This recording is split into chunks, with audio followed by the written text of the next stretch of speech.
Kejaksaan Tinggi Bengkulu menyita aset pengusaha tambang yang diduga terkait dugaan korupsi tambang batubara.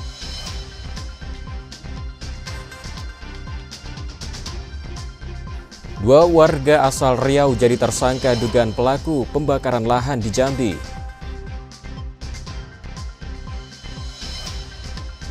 Sebuah kedai kopi di Palembang menghadirkan suasana rumah lama dan kopi lokal dari Sumatera Selatan.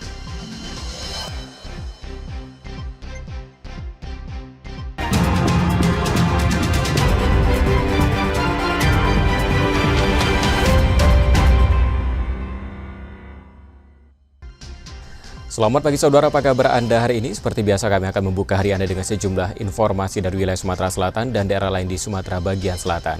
Selain tiga informasi utama tadi, masih ada informasi menarik lainnya yang akan kami sampaikan untuk Anda.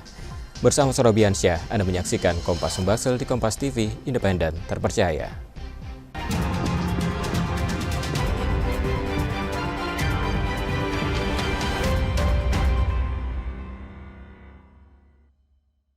Kita awali informasi pertama, saudara. Video perkelahian 6 siswi SMP di Palembang viral di media sosial. Aksi yang terjadi di pinggir jalan itu menjadi tontonan warga, sementara polisi tengah menyelidiki identitas mereka.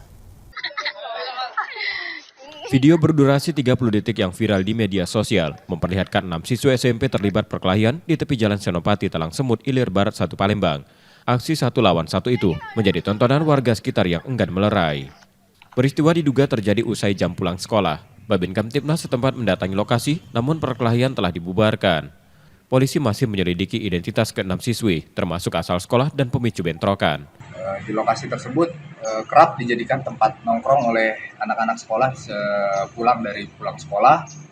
Oleh karena itu, sekarang secara rutin personel kami standby di lokasi tersebut guna mencegah kejadian tersebut terulang kembali. Untuk saat ini masih kami dalami, karena sampai dengan saat ini juga belum ada laporan terkait baik itu korban ataupun pelaku yang di lokasi tersebut. Untuk personil masih mencari informasi berdasarkan keterangan dari masyarakat sekitar. Hingga kini belum ada laporan. Menyikapi kejadian ini, patroli keamanan di sekitar sekolah akan ditingkatkan. Reski Oktora, Muklas Diferensial, Kompas TV, Palembang, Sumatera Selatan. Saudara, 2 dari 20 kepala desa di Lahat, Sumatera Selatan ditetapkan sebagai tersangka usai terjaring operasi tangkap tangan. Keduanya diduga memeras para kepala desa lain dengan meminta uang sebesar 7 juta rupiah per desa untuk kepentingan pribadi.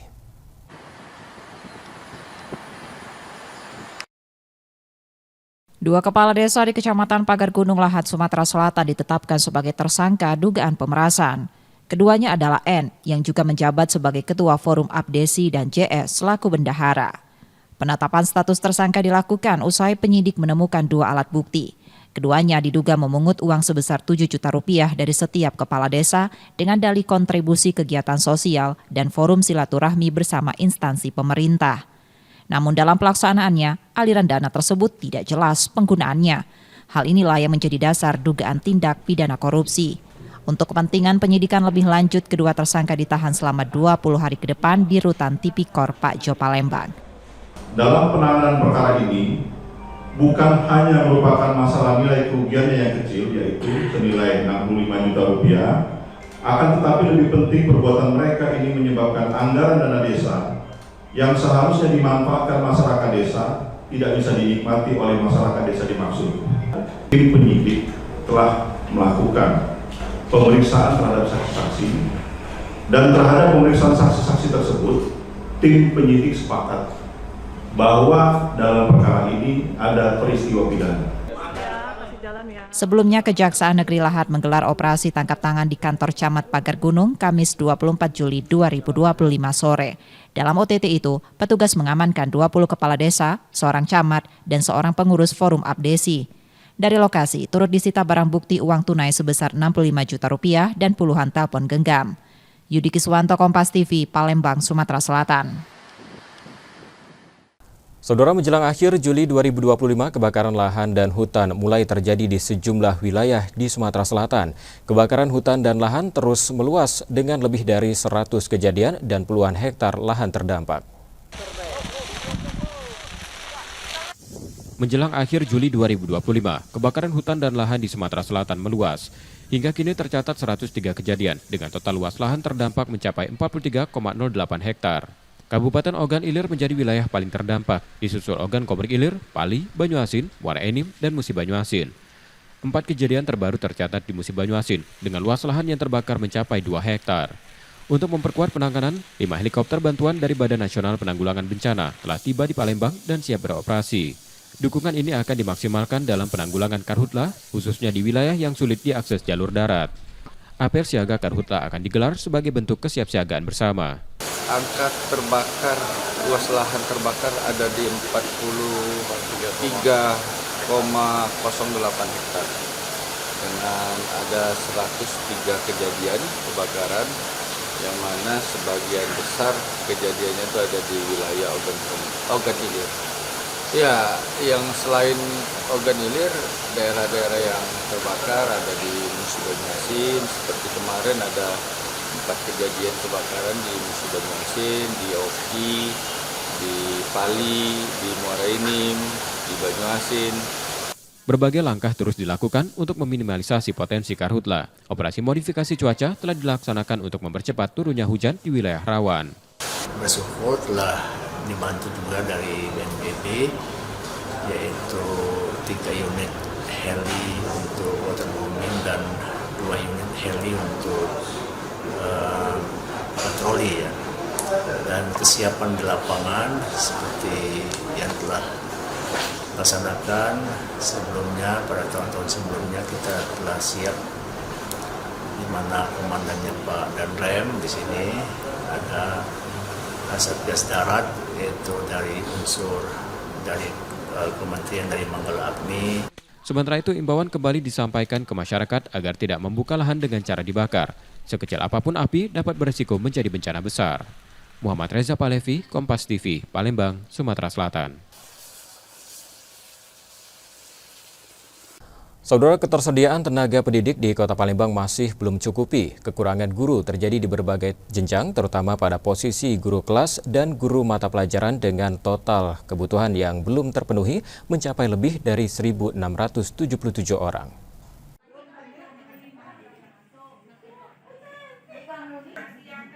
Memasuki tahun ajaran 2025-2026, Kota Palembang masih menghadapi kekurangan tenaga pendidik di tingkat sekolah dasar dan sekolah menengah pertama. Saat ini jumlah kekurangan mencapai sekitar 1.677 guru, terdiri dari 1.559 guru SD dan 148 guru SMP. Kondisi ini dipicu oleh tingginya jumlah guru yang pensiun, sementara penambahan guru baru belum mampu menutupi kekosongan yang ada. Untuk mengatasi hal tersebut, Dinas Pendidikan Kota Palembang telah mengajukan penambahan formasi melalui rekrutmen ASN dan P3K tahun 2025. Berdasarkan data analisa kami, kekurangan guru masih, walaupun setelah kemarin menerima ASN dari P3K, terakhir data pada kami itu kekurangan guru untuk SD sebanyak 1.529, sedangkan untuk guru SMP sebanyak 148 guru. Nah, dari jumlah guru kekurangan tersebut didominasi rata-rata dari guru kelas dan guru mata pelajaran. Ya, memang kami sangat membutuhkan guru dikarenakan tiap tahun itu rasio antara penerimaan dan guru-guru yang pensiun itu masih banyak guru yang pensiun. Kekurangan guru ini diharapkan tidak mengganggu jalannya proses belajar mengajar dan menjadi prioritas yang terus diupayakan pemenuhannya secara bertahap. Muhammad Reza Palevi, Kompas TV, Palembang, Sumatera Selatan.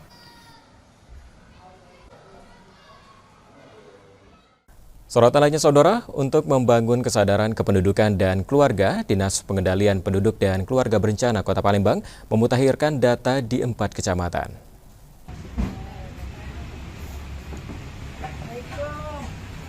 Sejumlah petugas menyusuri gang-gang di kawasan Jalan Tangga Takat, Kelurahan Tangga Takat, seberang Ulu 2 Palembang pada 28 Juli 2025. Mereka mendatangi rumah-rumah warga, mencatat data, mewawancarai kepala keluarga, dan mengisi formulir melalui ponsel pintar yang langsung terhubung ke sistem pusat. Pemutakhiran data keluarga kembali dilakukan Dinas Pengendalian Penduduk dan Keluarga Berencana Kota Palembang. Selain di seberang Ulu 2, kegiatan serupa juga berlangsung di 3 kecamatan lainnya, yakni Ilir Barat 1, Ilir Timur 2, dan Pelaju.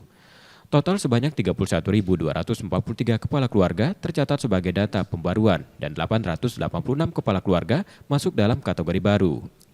Langkah ini bertujuan untuk memperbarui, melengkapi, dan memperbaiki basis data keluarga Indonesia termasuk mencatat keluarga baru serta mutasi yang terjadi di lapangan.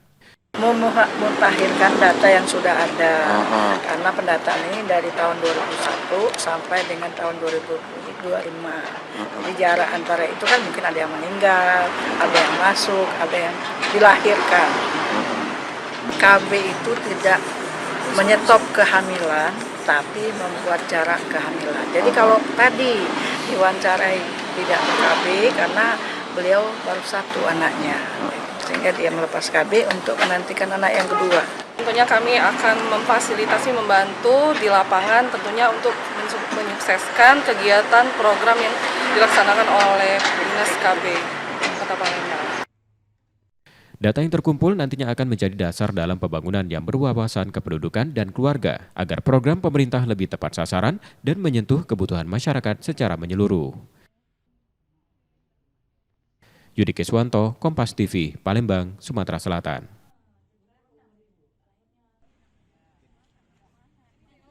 Usai jeda, saudara, kami masih akan kembali dengan sejumlah sorotan menarik lainnya. Tetaplah bersama kami di Kompas Sumbasel.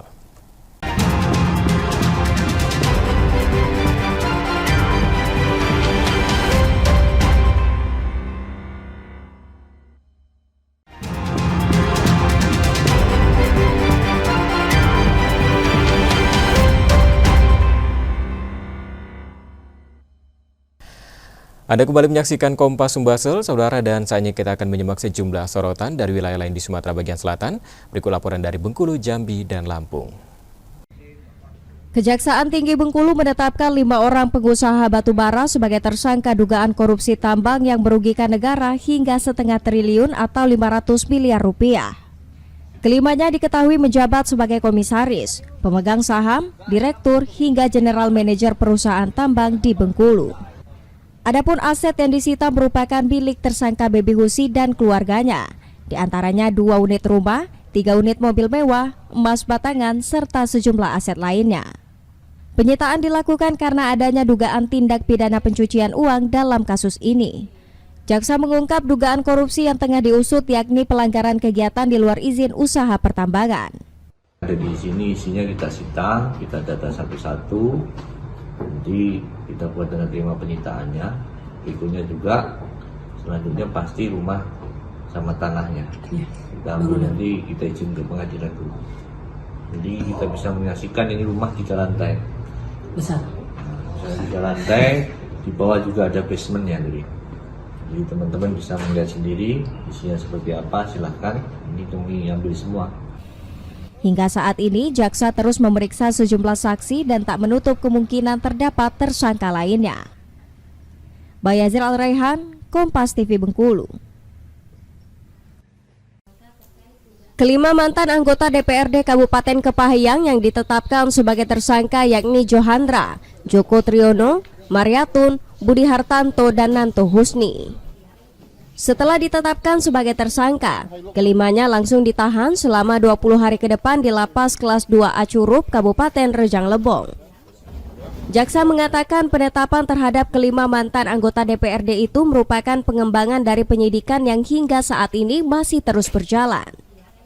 Dalam proses itu, jaksa menemukan fakta bahwa kelima tersangka melakukan manipulasi surat perintah perjalanan dinas maupun bukti dukung fiktif yang telah dibuat secara tidak nyata. Bahwa ini merupakan perkembangan penyidikan yang masih terus berjalan.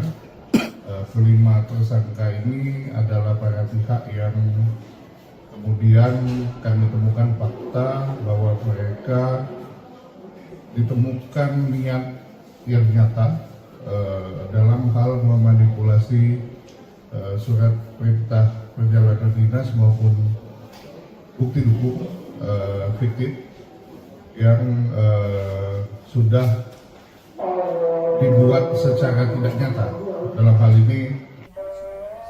Sebelumnya, jaksa lebih dulu menetapkan 3 orang ASN Pemkab Kepahyang sebagai tersangka terkait dugaan kasus korupsi di Sekretariat DPRD tahun anggaran 2021 hingga 2023.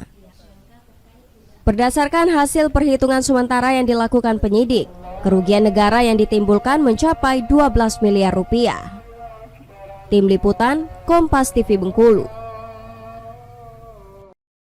Kebakaran lahan di Desa Gambut Jaya, Kecamatan Sungai Gelam, Kabupaten Muaro Jambi telah menghanguskan 264 hektar lahan perkebunan sawit. Polres Muaro Jambi masih menunggu api padam untuk melakukan penyelidikan terkait penyebab kebakaran. Kita sudah melakukan polis lain, kita sudah isolasi untuk tidak ada warga yang beraktivitas di lahan tersebut. Dan kita juga sudah memasang palang himbauan bahwasanya lahan tersebut TKP Karhutla sedang dalam proses penyelidikan dari Satreskrim Polres Muaro Jambi. Kita masih dalam tahap penyelidikan karena kita masih menunggu api atau kebakaran tersebut setidaknya sudah mulai padam, sehingga kita bisa melakukan penyelidikan lebih lanjut, dan apabila memang terjadi kesengajaan ataupun kelalaian maka nanti akan kita proses lebih lanjut. Ya, kita sudah menghimbau berdasarkan maklumat dari Bapak Kapolda Jambi bahwasanya tidak ada masyarakat ataupun perusahaan yang membuka lahan dengan cara membakar ataupun menyalakan api di lahan perkebunan ataupun lahan yang kosong, karena cuaca ataupun musim saat ini sedang dalam musim kemarau. Perkembangan terkini, petugas gabungan yang terdiri dari Manggala Agni, TNI, Polri, BPBD, dan masyarakat masih berjibaku memadamkan api. Diharapkan api segera padam dan tidak merugikan masyarakat. Wiradani Damani, Kompas TV Jambi. Direktorat Reserse Kriminal Khusus Polda Jambi mengamankan 2 orang pelaku pembakaran lahan di kawasan hutan Desa Peninjau, Kecamatan Marosebo Ulu, Kabupaten Batanghari. Kedua pelaku ini yaitu OS dan TP, warga Kecamatan Kemuning, Kabupaten Indragiri Hilir, Provinsi Riau. Direskrimsus Polda Jambi menyampaikan kedua pelaku ini nekat membakar lahan untuk perluasan lahan yang dibeli oleh seseorang berinisial B yang saat ini masih buron. Kedua pelaku nekat membakar lahan seluas 2 hektar untuk membuka lahan baru. Lahan yang dibakar ini rencananya akan digunakan untuk penanaman kelapa sawit. Selain mengamankan pelaku, polisi juga berhasil mengamankan sejumlah barang bukti berupa mesin potong kayu, kayu bakar, bahan bakar minyak, dan sejumlah barang bukti lainnya. Setelah kita lakukan penangkapan dan kita overlay dengan pihak kehutanan, ternyata termasuk wilayah kawasan hutan. Kemudian untuk pelaku sudah kita tetapkan sebagai tersangka, kemudian pasal yang dilanggar yaitu setiap orang dengan sengaja mengerjakan, menggunakan dan atau menduduki kawasan hutan secara tidak sah, dan atau setiap orang yang dengan sengaja membakar hutan, dan atau setiap orang yang melakukan pembakaran lahan, mana kita kenakan Undang-Undang Nomor 4199 tentang Kehutanan dan atau pasal 108 junto 69 Undang-Undang Nomor 32 2009 tentang Perlindungan dan Pengelolaan Lingkungan Hidup, sebagaimana telah dirubah pasal 22 Akar 4 Undang-Undang Nomor 6 tahun 2023. Akibat perbuatannya, pelaku dijerat pasal pengerusakan kawasan hutan dengan ancaman maksimal 10 tahun kurungan penjara. Ratnasari, Kompas TV Jambi. Alhamdulillah. Pelarian pelaku pemerkosaan dan pembunuhan seorang bocah 10 tahun akhirnya terhenti setelah berhasil dibekuk polisi saat sedang bekerja di ladang tebu di Kabupaten Mesuji, Lampung pada Rabu 23 Juli kemarin. Pelaku berinisial Z yang dihadiahi timah panas karena mencoba kembali kabur ini selanjutnya dibawa ke kantor polisi untuk dilakukan pemeriksaan dan mempertanggungjawabkan perbuatannya. Sebelumnya aksi pelaku dengan keji memperkosa dan membunuh seorang bocah perempuan berusia 10 tahun yang jasadnya ditemukan dengan kondisi tak berbusana di sebuah kamar mes milik PT Indo Lampung Perkasa di Kecamatan Gedong Meneng, Kabupaten Tulang Bawang, Lampung pada 22 Juni 2025. Polisi menyebut ditangkapnya pelaku ini setelah mendapati laporan warga terkait adanya seorang buronan yang ikut bekerja di ladang tebu. Berawal dari adanya layanan pengaduan Polres Tulang Bawang, di mana layanan pengaduan tersebut adalah layanan pengaduan gangguan Kamtibmas dan kinerja Polres Tulang Bawang. Ada masyarakat yang mengadukan ke layanan tersebut langsung ke Pak Kapolres, melalui layanan tersebut langsung ditindaklanjuti. Pelaku berhasil diamankan atau ditangkap di areal PT Silpa. Di areal tersebut adalah merupakan areal tempat penanaman tebu. Nah, penanaman tebu tersebut jadi pelaku bekerja sebagai buruh tanam di areal PT Silpa yang sudah bekerja sekira 1 minggu sebelumnya setelah hari ditangkap. Alhamdulillah. Saat ini pelaku dilakukan penahanan dan pemeriksaan mendalam oleh penyidik untuk mengungkap motif aksinya yang keji terhadap korban. Roma Afria Idam, Kompas TV, Lampung.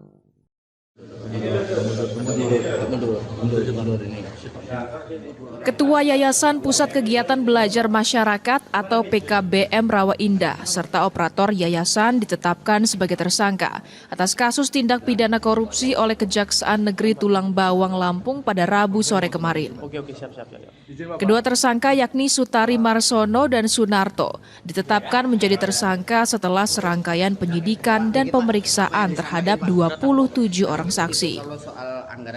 Keduanya diduga menyalahgunakan anggaran bantuan operasional Satuan Pendidikan atau BOSP dari Kementerian Pendidikan dan Kebudayaan tahun anggaran 2022-2023 dalam pelaksanaan pelatihan PKBM. Dengan modus pengadaan tutor atau pengajar secara fiktif, pemotongan honor tutor yang berada di PKBM hingga pembelajaran fiktif dan memalsukan nota.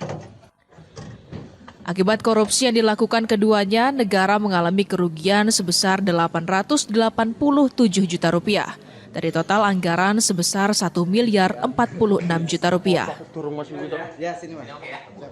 Penetapan tersangka ini berdasarkan penyidikan yang sudah kita laksanakan, berdasarkan surat perintah penyidikan yang sudah ditandatangani oleh Kepala Kejaksaan Negeri berkaitan dengan dugaan tindak pidana korupsi dalam pengelolaan anggaran pada Yayasan PKBM Rawa Indah tahun anggaran 2022 dan 2023. Untuk pengakuan tersangka digunakan untuk operasional dan kepentingan pribadi dari si tersangka sendiri.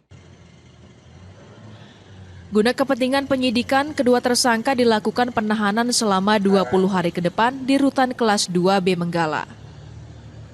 Roma Afria Idam, Kompas TV, Lampung.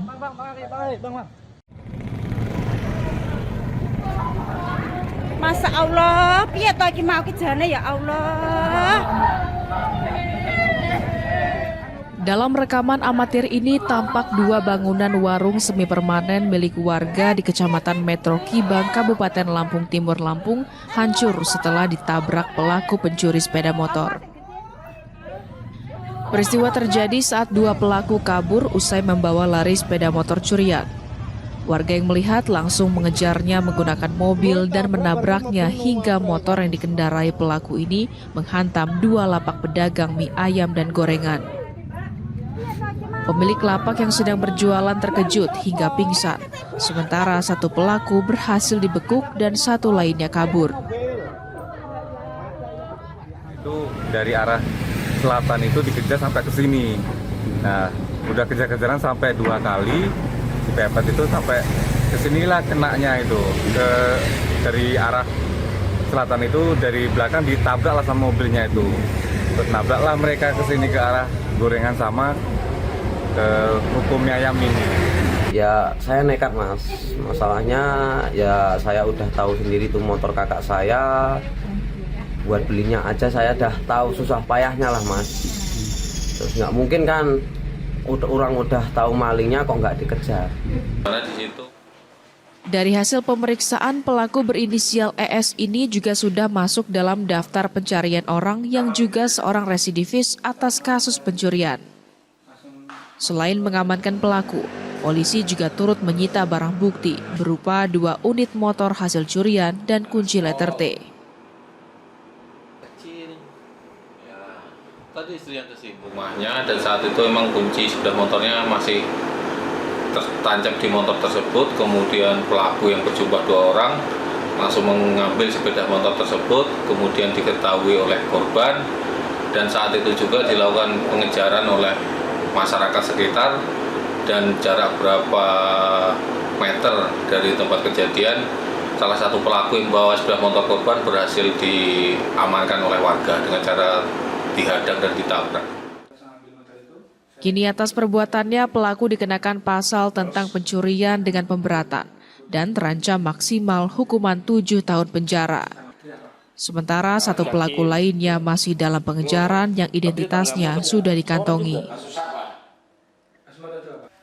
Roma Afria Idam, Kompas TV, Lampung.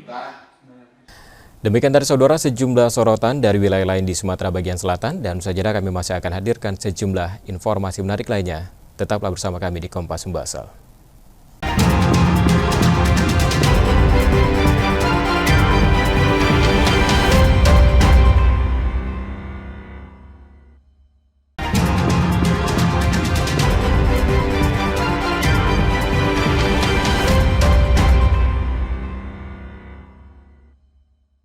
Terima kasih Anda menyaksikan Kompas Sumbasel. Saudara, di pinggir salah satu ruas jalan di Palembang, sebuah kedai kopi berdiri dengan nuansa rumah lama yang menenangkan. Tak sekedar tempat bersantai, kedai ini meracik setiap cangkirnya dari biji kopi lokal terbaik Sumatera Selatan, menghadirkan cita rasa khas yang akrab sekaligus istimewa.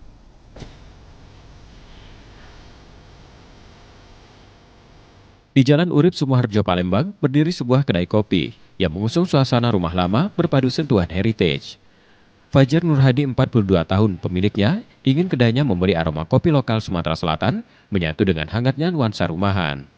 Usaha ini berawal pada 2015, hadir dalam wujud food truck di Jalan Utama Palembang.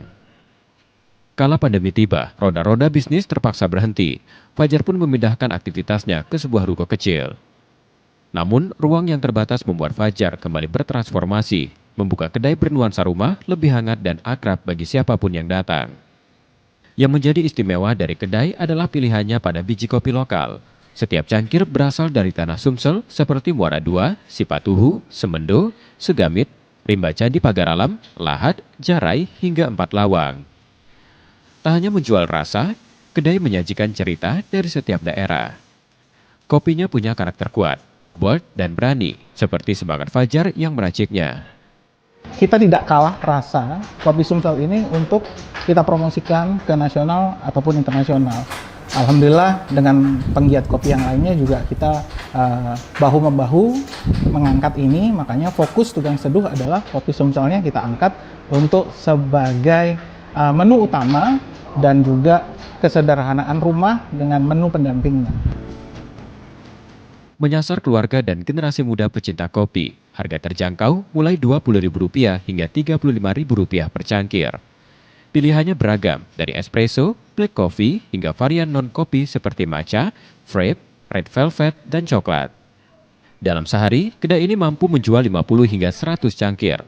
Angka yang bukan sekedar hitungan, tetapi cermin dari keberanian untuk bangkit dan percaya pada kekuatan potensi daerah. Espresso base-nya sih yang paling dicari. Kenapa? Karena enak. Terus kopinya kerasa banget kopi, tapi yang kayak high quality gitu.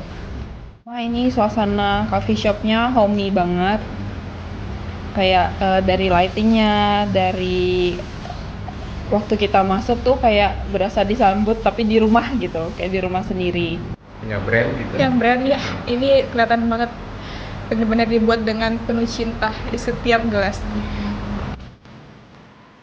Untuk Fajar Nurhadi, ini bukan sekedar kedai kopi. Ia adalah ruang pertemuan antara rasa, cerita, dan mimpi yang diseduh dari jantung Sumatera Selatan. Purwantoro, Kompas TV, Palembang, Sumatera Selatan. Saudara, ribuan taekwondoin unjuk kemampuan dalam kejuaraan taekwondo bela negara Piala Menteri Pertahanan yang digelar di Palembang, Sumatera Selatan. Ajang ini menjadi wadah pembinaan sekaligus membuktikan prestasi atlet taekwondo nasional.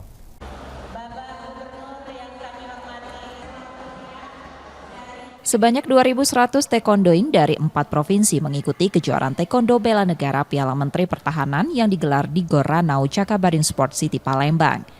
Peserta berasal dari Jambi, Bengkulu, Lampung, dan tuan rumah Sumatera Selatan. Mereka bertanding di kategori kadet, junior, dan senior untuk putra dan putri.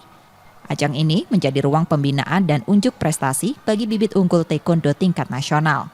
Banyak atlet potensial bermunculan dan mencatat prestasi hingga level internasional. Harapan kami bisa terkenal baik di nasional maupun di internasional, melahirkan atlet-atlet terbaik di Sumatera Selatan. Pemerintah Provinsi Sumatera Selatan turut mendorong pembinaan atlet melalui kejuaraan ini, sekaligus menjadikannya sebagai seleksi menuju ajang bertaraf internasional. Kejuaraan ini satu menjadi motivasi bagi seluruh taekwondoin Sumatera Selatan bahkan sebangsa, dan inilah kita jadikan ajang seleksi bakat. Kita berharap nanti di kejuaraan internasional bulan 11 November bibit-bibit dari Sumatera Selatan sudah berani bertarung ikut dalam volume yang banyak. Kedepan, Pengprov Taekwondo Indonesia Sumsel berencana menggelar kejuaraan bertaraf internasional di Palembang. Nur Muhammad, Kompas TV, Palembang, Sumatera Selatan. Kami jeda sejenak, saudara, dan setelah itu kami akan kembali dengan sejumlah informasi menarik lainnya. Tetaplah di Kompas Sumsel.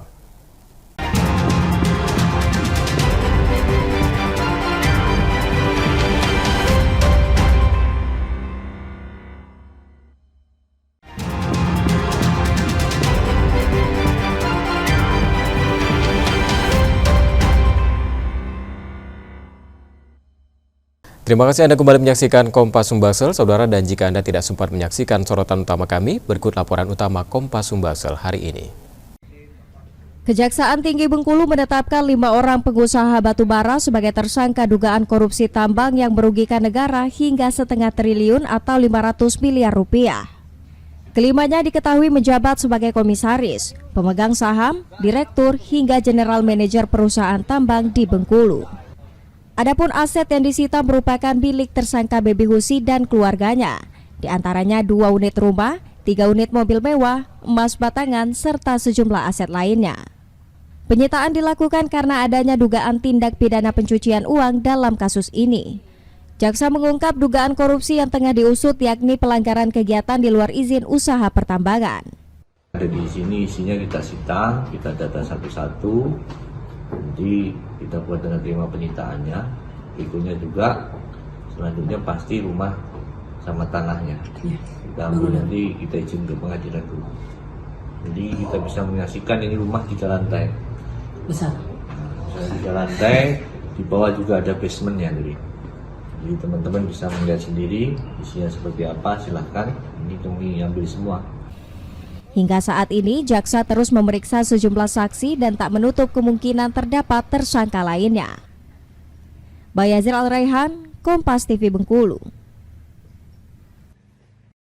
Direktorat Reserse Kriminal Khusus Polda Jambi mengamankan 2 orang pelaku pembakaran lahan di kawasan hutan Desa Peninjau, Kecamatan Marosebo Ulu, Kabupaten Batanghari.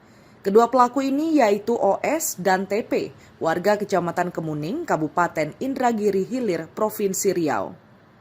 Direskrimsus Polda Jambi menyampaikan kedua pelaku ini nekat membakar lahan untuk perluasan lahan yang dibeli oleh seseorang berinisial B yang saat ini masih buron. Kedua pelaku nekat membakar lahan seluas 2 hektar untuk membuka lahan baru. Lahan yang dibakar ini rencananya akan digunakan untuk penanaman kelapa sawit. Selain mengamankan pelaku, polisi juga berhasil mengamankan sejumlah barang bukti berupa mesin potong kayu, kayu bakar, bahan bakar minyak, dan sejumlah barang bukti lainnya.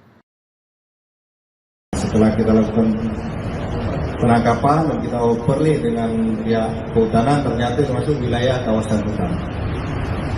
Kemudian untuk pelaku sudah kita tetapkan sebagai tersangka, kemudian pasal yang dilanggar yaitu setiap orang dengan sengaja mengerjakan, menggunakan dan atau menduduki kawasan hutan secara tidak sah, dan atau setiap orang yang dengan sengaja membakar hutan dan atau setiap orang yang melakukan pembakaran lahan. mana kita kenakan Undang-Undang Nomor 199 tentang Kehutanan dan atau Pasal 108 junto 69 Undang-Undang Nomor 32 2009 tentang Perlindungan dan Pengelolaan Lingkungan Hidup, sebagaimana telah dirubah Pasal 22 Angka 24 Undang-Undang Nomor 6 Tahun 2002. Akibat perbuatannya, pelaku dijerat pasal pengerusakan kawasan hutan dengan ancaman maksimal 10 tahun kurungan penjara. Ratna Sari, Kompas TV Jambi.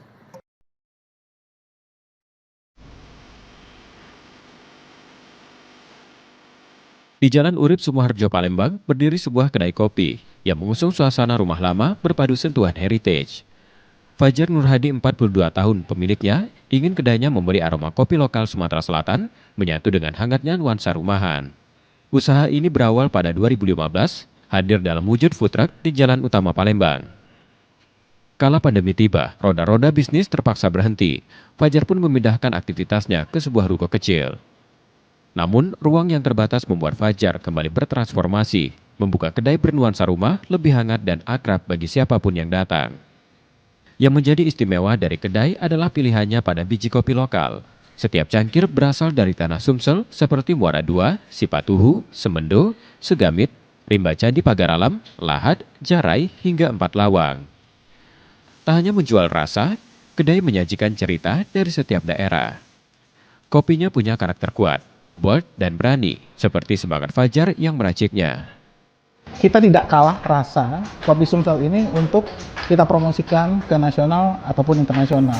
Alhamdulillah dengan penggiat kopi yang lainnya juga kita bahu-membahu mengangkat ini, makanya fokus Tugang Seduh adalah kopi Sumselnya kita angkat untuk sebagai menu utama dan juga kesederhanaan rumah dengan menu pendampingnya. Menyasar keluarga dan generasi muda pecinta kopi, harga terjangkau mulai Rp20.000 hingga Rp35.000 per cangkir. Pilihannya beragam, dari espresso, black coffee, hingga varian non-kopi seperti matcha, frappe, red velvet, dan coklat. Dalam sehari, kedai ini mampu menjual 50 hingga 100 cangkir. Angka yang bukan sekedar hitungan, tetapi cermin dari keberanian untuk bangkit dan percaya pada kekuatan potensi daerah. Espresso base-nya sih yang paling dicari. Kenapa? Karena enak. Terus kopinya kerasa banget kopi, tapi yang kayak high quality gitu. Wah, ini suasana coffee shopnya homey banget. Kayak dari lightingnya, dari waktu kita masuk tuh kayak berasa disambut tapi di rumah gitu, kayak di rumah sendiri. Punya brand gitu? Yang brand ya, ini kelihatan banget benar-benar dibuat dengan penuh cinta di setiap gelasnya. Untuk Fajar Nurhadi, ini bukan sekedar kedai kopi. Ia adalah ruang pertemuan antara rasa, cerita, dan mimpi yang diseduh dari jantung Sumatera Selatan. Purwantoro, Kompas TV, Palembang, Sumatera Selatan.